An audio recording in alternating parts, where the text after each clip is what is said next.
જ્યારે કંઈ શાક ના હોય તો ડુંગળી તો લગભગના ઘરની અંદર હોય જ છે. તો આપણે અત્યારે 10થી 12 નંગ જેટલી ડુંગળી અને 2 ટમેટાનો ઉપયોગ કરીને જબરદસ્ત ચટાકેદાર સુપર ડિલિશિયસ કલર અને ટેસ્ટની સાથે આપણે એક ભરેલી ડુંગળીનું શાક બનાવવાનું છે. તો એમના માટે હું અત્યારે 10થી 12 નંગ જેટલી નાની સાઇઝની ડુંગળી લઈશ અને એ ડુંગળીને આપણે ઉપરથી બિલકુલ જ ઓછો એવો જે દાંડલાનો ભાગ છે એ થોડો એવો જ કટ કરવાનો છે. અને જો વધારે પડતો તમે કટ કરશો તો એમના જે બધા જ પડ છે એ તેલમાં જતાં છૂટા થઈ જશે. તો આપણે બિલકુલ ઓછો જ દાંડલાનો ભાગ કાઢી અને ફરતી બાજુથી એમના ફોતરા છે એ કાઢી લેવાનો છે. અને જે ભાગે દાંડલો હતો તે ભાગે નહીં પણ નીચેની ભાગે આપણે કાપો મારવાનો છે. તો એ લગભગ એ પોણી સુધી જાય ત્યાં સુધી આપણે એમનો કાપો લગાવી દેવાનો છે. અને તમારી પાસે જો મોટી ડુંગળી હોય અને નાની ડુંગળી ના હોય તો તમે મોટી ડુંગળી પણ તમે લઈ શકો છો, પણ એમનો થોડો કાપો વધારે કરવાનો જેથી કરીને બધા જ એમની અંદર મસાલા ભળી જાય. તો અત્યારે મેં કડાઈની અંદર 5 ટેબલ સ્પૂન જેટલું તેલ મૂક્યું છે અને તેલ ગરમ થઈ ચૂક્યું છે. તો આપણે એમની અંદર 1 ટીસ્પૂન જેટલું જીરું એડ કરીશું અને થોડા એવા આપણે લીમડાના પાન એડ કરવાના છે. તો 5 થી 7 નંગ જેટલા લીમડાના પાન એડ કરીશ અને એ સારી રીતે થઈ જાય ત્યારબાદ એમની અંદર થોડી એવી હિંગ એડ કરી અને આપણે જે ડુંગળી તૈયાર કરી હતી એ બધી જ ડુંગળી છે એમની અંદર એડ કરી દેવાની છે. અને હવે આમને થોડીવાર માટે બિલકુલ જ ટચ નથી કરવાની અને એમને બસ આ જ રીતે કૂક થવા દેશું. અને એકાદ મિનિટના સમય બાદ આપણે એમને હળવે હળવે હલાવીશું અને એકદમ મીડિયમ અથવા તો સ્લો ફ્લેમની ઉપર જ આપણે એમને કૂક કરવાની છે. એ કૂક થાય ત્યાં સુધીમાં આપણે મસાલો તૈયાર કરીએ. તો મેં ઘરમાં જે બનાવેલું આપણે ચેવડો ખાતા હોય છે ચેવડો લીધો છે અને 2 ટેબલ સ્પૂન જેટલી સિંગદાણા અને 2 ટેબલ સ્પૂન જેટલા તલ લીધા છે. તો એક મિક્સી જારની અંદર આપણે આ ત્રણેય વસ્તુ છે એમની અંદર એડ કરી દેવાની છે અને એમનો આપણે ફાઇન પાવડર કરી લેવાનો છે. તો તમે જોઈ શકો છો આપણો પાવડર તૈયાર થઈ ચૂક્યો છે. હવે આપણે એ પાવડરને સાઈડ પર રાખી અને મિક્સી જારની અંદર 10 થી 12 નંગ જેટલું લસણ, 2 મરચાંના ટુકડા લીધા છે, કાજુ લીધા છે અને આદુનો એક ટુકડો લીધો છે. તો એમની પણ આપણે પેસ્ટ કરી લઈએ. તો દરદરી પેસ્ટ આપણી તૈયાર થઈ ચૂકી છે. તો હવે એમને પણ આપણે સાઈડ પર રાખી દઈએ અને મિક્સી જારની અંદર લગભગ મેં 3 નંગ જેટલા મીડિયમ સાઇઝના ટમેટાં લીધા છે.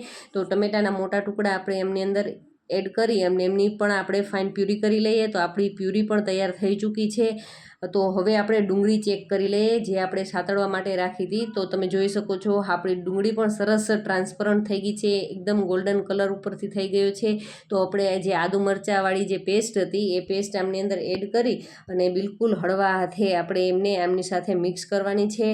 કારણ કે ડુંગળી ઓલમોસ્ટ કૂક થઈ ચૂકી છે. તો એ વધારે પડતું આપણે એને હલાવીશું તો એમના પળ છૂટા થઈ જશે. તો અત્યારે એમની અંદર હું સ્વાદ અનુસાર નિમક, હળદર પાવડર એડ કરીશ. આપણે બધા જે રૂટીન મસાલા છે એ એમની અંદર એડ કરવાના છે. તો હળદર પાવડર એડ કર્યા બાદ જેટલી તીખાશ આપણા ઘરની અંદર ખવાતી હોય એ પ્રમાણે આપણે લાલ મરચું પાવડર એડ કરવાનું છે.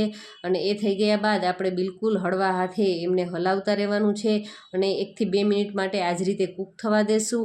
અને હવે આપણે જે ટમેટાની પ્યુરી રેડી કરીને રાખી હતી એ પ્યુરી આપણે એમની અંદર એડ કરી દેવાની છે. જો મિત્રો તમને મારા વિડીયો ગમતા હોય તો પ્લીઝ લાઇક, શેર અને ચેનલને હજુ સુધી સબસ્ક્રાઈબ ન કરી હોય તો પ્લીઝ ચેનલને જરૂરથી સબસ્ક્રાઈબ કરી લેજો અને તમારા ફ્રેન્ડ્સ અને ફેમિલી જોડે મારા વિડીયોને શેર કરતા રહેજો. અને હવે જુઓ આપણે આમની અંદર આંબલી એડ કરીએ છીએ. એમની ખટાશ ખૂબ જ સરસ લાગે છે. તો એ એડ કર્યા બાદ આપણે એમની અંદર થોડો એવો ગરમ મસાલો પાવડર એડ કરીશું અને આપણે જે ચવાણાનો ભૂકો અને શિંગદાણાનો ભૂકો રેડી કર્યો હતો એ અત્યારે આ બેઝ ઉપર એમની અંદર એડ કરી દેવાનો છે અને એમને સારી રીતે મિક્સ કરી અને 1 થી 2 મિનિટ માટે એમને કૂક થવા દેવાનું છે. અને જે આપણે ખટાશ એડ કરી છે એમના ટેસ્ટને બેલેન્સ કરવા માટે આપણે 1 ચમચી જેટલી ખાંડ એડ કરીશું. અને હવે વારો આવ્યો છે સિક્રેટ, એ વસ્તુ છે કોપરું પાવડર. કારણ કે હોટલવાળાઓ આની અંદર કોપરા પાવડરનો યુઝ કરે છે, એમના કારણે એમનો ટેસ્ટ છે એકદમ સરસ આવશે. તમે એકવાર જરૂરથી ટ્રાય કરજો અને મને કમેન્ટ કરજો કે તમારું ડુંગળીનું શાક છે એ કેવું તૈયાર થયું હતું. તમે જોઈ શકો છો એકદમ સરસ મજાના ટ્રાન્સપરન્ટ ડુંગળી દેખાય છે અને ખૂબ જ ચટાકેદાર એવું આપણું ડુંગળીનું શાક તૈયાર થઈ ગયું છે. તો ઉપરથી આપણે ધાણાભાજી એડ કરી અને આપણે એમને સર્વિંગ બાઉલની અંદર સર્વ કરીશું.